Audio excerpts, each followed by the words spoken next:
Apa pentingnya ngurus surat izin bangunan? Penting banget. Kalau lo mau bikin rumah nih atau mau renovasi rumah, renovasi besar-besaran, lo harus mengurus namanya IMB dulu tuh. Sekarang berubah namanya jadi PBG. Nah, yang ngeluarin surat PBG ini adalah pemerintahan kabupaten kota. Bahkan nih ya, kalau lo jual rumah lo itu nggak ada IMB-nya, wah itu harganya bakal turun tuh. Kenapa? Karena ya kurang jelas. Ini sebenarnya ini rumah dibangun dengan benar apa enggak? Karena saat lo daftar IMB, lo tuh harus menyertakan banyak data-data yang membuktikan bahwa pembangunan rumah lo ini bisa dikatakan cenderung aman lah. Mesti ada jelas siapa arsiteknya, penanggung jawabnya siapa. Penanggung jawabnya nggak bisa tukang bakso, nggak bisa. Arsiteknya harus berlisensi, itu jelas. Perlu dilampirkan juga nih master plan-nya, gambar arsitekturnya, strukturnya, mechanical electrical plumbingnya, tampak depan, tampak samping, tampak belakang, detail-detailnya, spek teknis bangunannya, informasi tanahnya bagaimana, bangunannya berapa lantai. Wah, harus jelas itu. Ya selama ini orang yang bikin IMB pun banyak yang curi-curi juga sih. Misalnya nih ya izinnya izin bikin 2 lantai, tahu-taunya pas dicek lantainya ada 3. Nah itu sebenarnya kayak gitu-gitu tuh bisa kena sanksi pembongkaran tuh. Ya sebenarnya sih bukan karena pemerintah ribet atau bagaimana ya, mungkin secara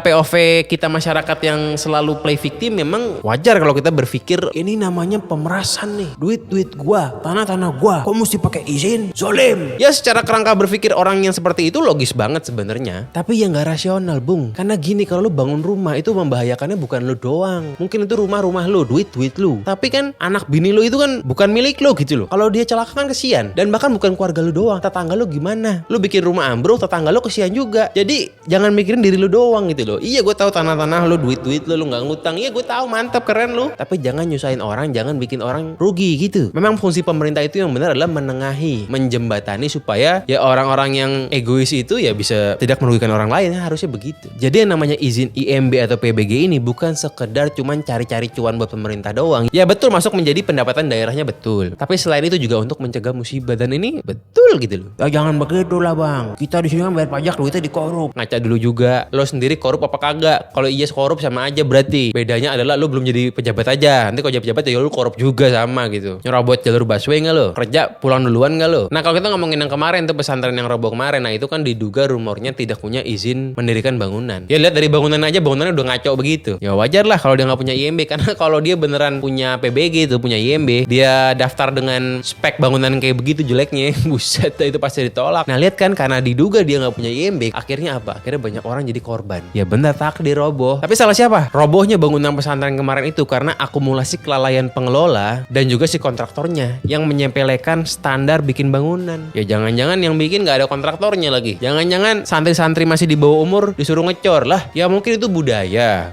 yang gotong royong. Tapi budaya itu harus dipikir juga mudaratnya banyak apa enggak. Kalau banyak mudaratnya, mau itu budaya pun ya rubahlah.